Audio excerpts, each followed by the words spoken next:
안녕하세요, 여러분. 우리 지금 자기의 시리즈 여러 시간 동안 하고 있는데, 지난 시간에 했던 수치심 떠넘기기, 타인의 수치심을 떠안기에 대한 설명들도 굉장히 관심 있게 봐주시고, 또 여러 번 들으신 분도 있다고 해주셔서 이 시리즈가 조금 이렇게 길게 지속되고 있어요. 왜냐하면 이 시대를 지금 나르시시즘의 시대라고 하거든요. 보이는 것, 눈에 보이는 지위, 눈에 보이는 돈, 눈에 보이는 성적만이 굉장한 추구점이 되어서 달려가고 있기 때문에 마치 그런 것들이 되게 옳고 그것이 사람들에게 보편화되어 있다는 식으로 돼 있어서 고통받는 분들이 굉장히 많으신 것 같아요. 그래서 지금 이 시리즈가 좀 길어지고 있는데, 단지 자기애적인 사람뿐만 아니라 우리 모두에게 다시 한번 이렇게 생각해 봐야 될 그런 부분들을 함께 보고자 해요. 자, 오늘은 이 자기애적인 사람들로부터 내가 어떻게 살아남는가 하는 것들의 이제 또 하나의 중요한 지점, 경계선에 대해서 이야기를 할 거예요. 적절한 경계선을 지켜라. 여러분, 경계선을 지킨다는 게 뭐예요? 경계선은 눈에 보이지 않아요. 그래서 이게 별로 모르거든요. 근데 타인과 나 사이는 항상 어떻게 돼 있냐면은 그의 어떤 요구와 그의 기분과 그가 원하는 것과 내가 원하는 것과 나의 기분과 나의 목적이 맞서 있어요. 아무리 좋은 사람이라도 맞서 있어요. 그래서 이렇게 이쪽에서 밀면 나도 이쪽에서 이렇게 밀면서 이 두 세력이 만나는 그 경계가 이렇게 경계선을 이루고 있어요. 눈에 보이지 않지만 그건 반드시 실제하고 있고요. 그래서 이제 사람들은, 건강한 경계선을 지닌 사람들은 어떠냐면은, 누군가가 나를 이렇게 탁 밀잖아요. 그럼 자연스럽게 거의 무의식적으로 이렇게 탁 이렇게 막아서요. 그런데 그래서 이렇게 탁 밀 때 뭔가 이렇게 탁 막아서는 느낌이 있고 브레이크를 딱 거는 느낌이 있거든요. 근데 그런 게 없는 사람들이 있어요. 아니면 약한 사람들. 어떤 사람이 그런 게 약한 사람들이냐면은, 이 침범을 당하고 자기의 경계선을 지키지 못하는 환경 속에 살았던 사람들이에요. 이렇게 말하면 되게 추상적이잖아요. 이제 조금 더 이렇게 좀 직접적으로 이야기를 해보면 이런 거예요. 여러분이 어렸을 때 장난감이나 옷이나 화장품이나 내가 좋아하는 거 있잖아요.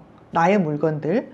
그런 개인적인 물건을 나에게 물어보지도 않고 그냥 아무렇게나 가져가고 아무렇게나 쓰고, 그런 것이 매우 자연스러운 상태에서 자랐나요? 어떤가요, 여러분? 또는 집에서 과도하게 나를 못 살게 굴거나 나를 무시해도 이 집안은 그게 별로 문제가 되지 않았어. 그러니까 엄마 아빠가 야, 너 그렇게 하면 안 돼. 왜 걔한테 그렇게 해? 이게 아니라 왜 그래? 서로 그러지 마. 이렇게 하고 넘어가서 마치 그것들이 아무것도 아닌 것처럼 취급받고 지나가지는 않았나요? 또는 이런 거예요. 당신의 방을 당신의 형제나 부모님이나 자매가 들어올 때 그냥 벌컥벌컥 문을 열고 들어오지는 않았나요? 또는 뭐라 그럴까, 여러분이 쓴 일기장, 또는 여러분의 핸드폰, 또 여러분이 쓴 이렇게 메모장, 이런 것들을 내 서랍에서 우리 부모가 마음대로 이렇게 열어보고 그것들을 뒤지고 하는 것이 그냥 일상화되어 있지는 않았나요? 그런 거예요. 굉장히 이런 것들이 흔한 집에서 자란 분들은 내 경계선이 무엇이고 그 경계선을 지킨다는 것들이 익숙하지 않을 수 있어요. 그래서 어떻게 되냐면은 언젠가 제가 이제 아는 분이 잠깐 우리 집을 스쳐 지나가는 이제 그런 틈이 있어가지고 집 근처에서 만났는데, 우리 집 앞에까지 오셨어요. 근데 그때 아파트에 살 때가 아닌데, 그래서 이제 저는 문 앞에서 인사하려고 했는데 이분이 문을 열고 들어오시더니 우리 집을 뺑 도시는 거예요. 안방까지 다 들어오고 막 보자 그러고, 별로 친한 친구가 아닌데 깜짝 놀랐어요. 깜짝 놀랐어. 근데 저도 그렇게 갑자기 밀고 오니까 그 순식간에 그냥 뭐랄까 털린 기분이랄까 그런 느낌이 들더라고요. 네. 근데 이제 나중에 보니까 그 친구가 항상 그래요. 항상 그런 게 이상하지 않아. 그런 사람이 이상하지 않아. 그냥 저도 그때 그렇게 들어와서 안 돼! 라고 말하지를 못했거든요. 너무 순식간에 당한 일이라 그냥 완전히 싹 돌고 나가더라고요. 네. 또 이런 사람들이 있어요. 야, 너 왜 그런 사람하고 친하게 지내니? 왜 걔하고는 거기까지 갔어? 나하고는 안 가면서? 이렇게 하면서 사사건건 내 삶을 이렇게 시비를 걸거나 또는 뭐 간섭을 하거나 너가 왜 그래야 되는데? 나는 왜 안 해? 막 이렇게 하고 여러분에게 가까이 있으면서 뭔가 나에게 좋은 것도 주지만은 그런 것들을 간섭하고 자꾸 이렇게 왜 그래 하면서 뭐 나는 어떻고 이렇게 하는 사람들이 혹시 있나요? 이렇게 되는 거죠. 경계선을 침범하는 사람은 굉장히 자연스럽게도 그거를 해요. 그런데 그 사람들이 그렇게 할 때 보통 건강한 사람들은 그것들을 이렇게 자기도 모르게 이렇게 들어올 때, 왜 그러지? 아닌데? 왜 그래요? 이렇게 뭔가 안 돼! 이게 아니라 할지라도 이렇게 표정과 이 말과 어떤 제스처 또는 어떤 느낌 속에서 그걸 하면 안 돼! 라는 것들을 사인을 줘요. 그래서 실은 이 굉장히 침범적인 사람들이 그 관계 속에서 이렇게 해보거든요. 이 사람도 해보고 저 사람도 해보고 다 해보거든요. 근데 보통은 왜요? 이렇게? 아니 그걸 왜 이렇게 하면서 이렇게 뭐라 그럴까? 자연스럽게 이렇게 브레이크를 거는 행동들을 해요. 그래서 그 사람에게는 안 하거든요. 그런데 그 중에 어렸을 때부터 굉장히 나르시시스틱한 부모 밑에서 자랐다든지 그런 사람들은 그런 경계선이 없어요. 그래서 훅 밀고 들어올 때 그냥 무방비 상태로 훅 밀려가지고 자연스럽게 되는 거예요. 그래서 이 자객적인 이 사람들이 이렇게 관계를 하다가 훅 들어가는 이 사람하고 친해져요. 그러니까 다른 사람에게는 안 먹히는데 이 굉장히 이런 게 자연스럽게 자기애적인 사람들에게 먹히는 사람들은 굉장히 자연스럽게 빨려 들어가는 경우가 있습니다. 그러니까 이런 것도 있을 수 있죠. 내가 그렇게 도움을 청하지 않았는데 우리 집에 와서 막 이것저것 간섭하면서 막 도움을 주고 내가 음식을 그렇게 원하지도 않는데 막 해가지고 와서 먹으라고 자꾸 권하고 또 뭐 옷을 막 사주고 이것도 어떻게 보면 좋은 것 같지만은 어떤 분이 그런 말씀 하시더라고요. 자기가 원치 않는데 자기 이웃이 자꾸 먹을 것을 준대요.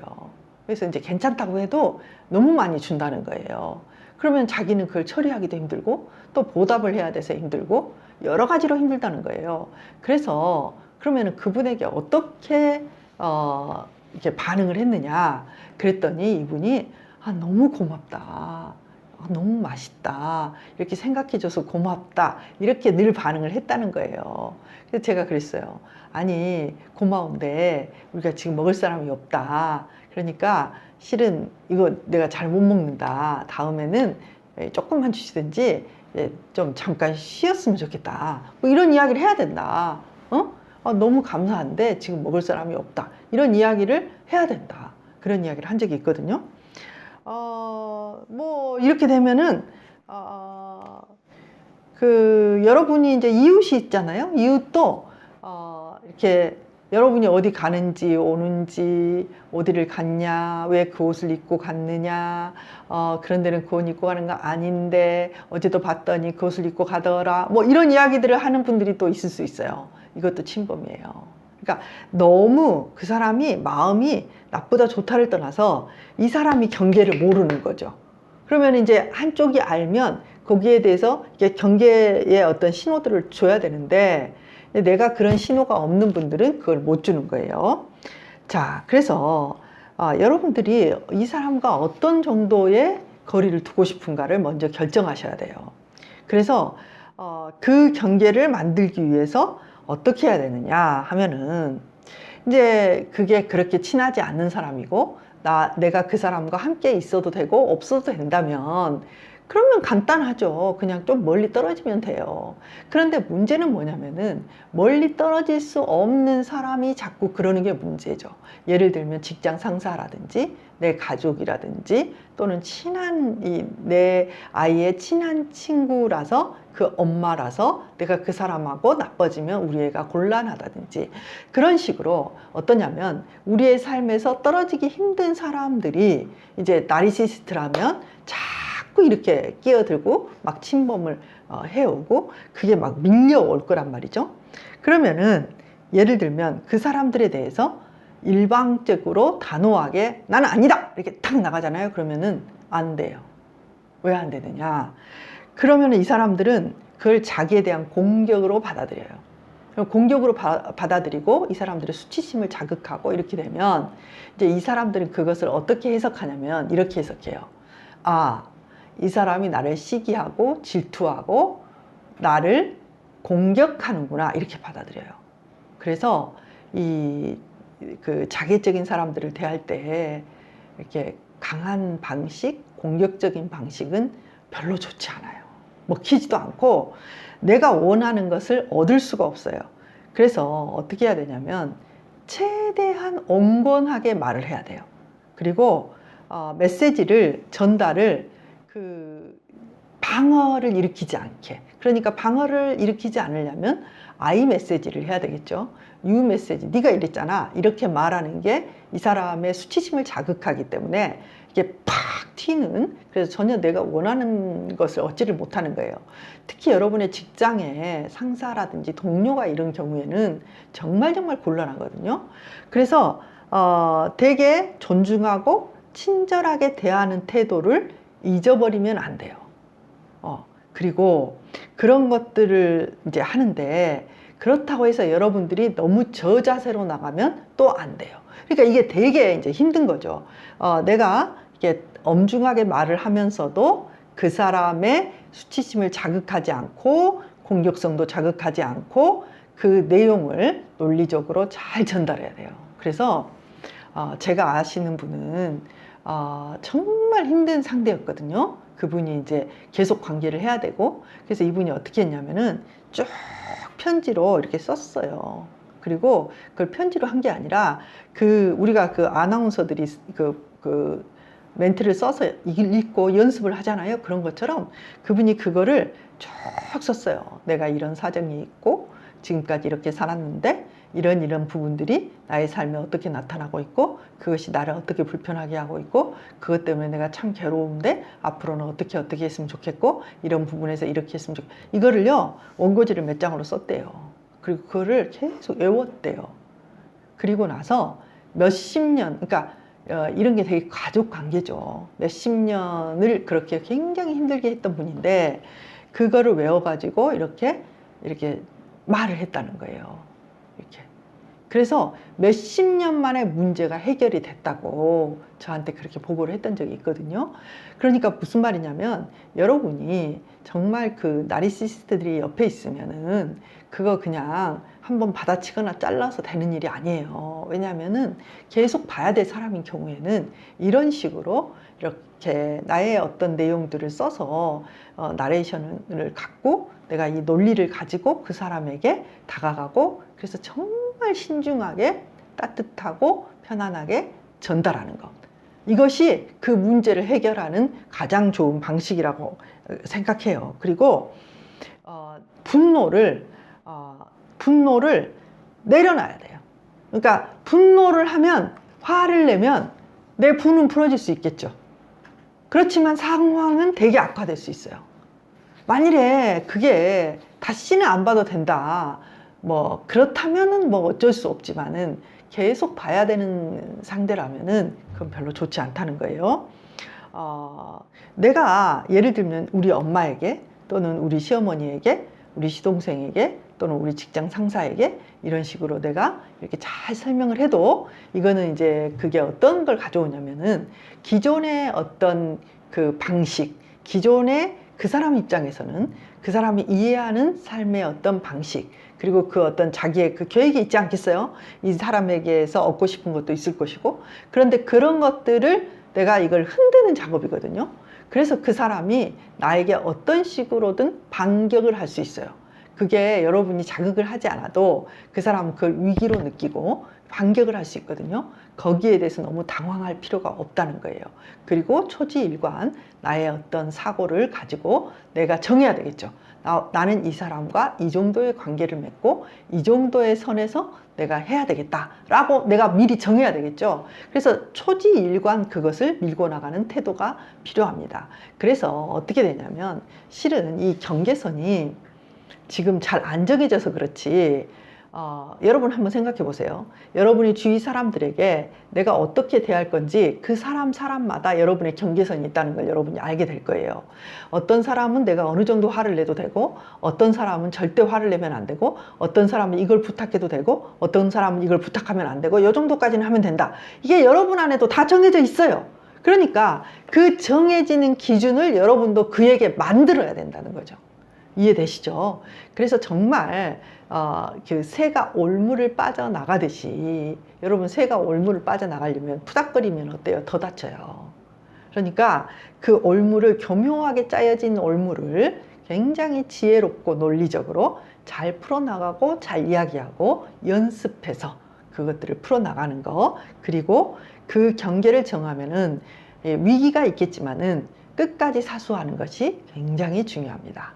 아시겠죠? 여러분, 경계를 정하는 것, 내가 어떤 경계를 갖고 있는가부터 봐야 되겠죠. 여러분, 오늘 여기까지 할 거예요. 되게 중요한 문제니까 여러분의 삶의 경계를 잘 정하시고 잘 지키시기를 바랍니다. 자, 다음 주에 또 만나요.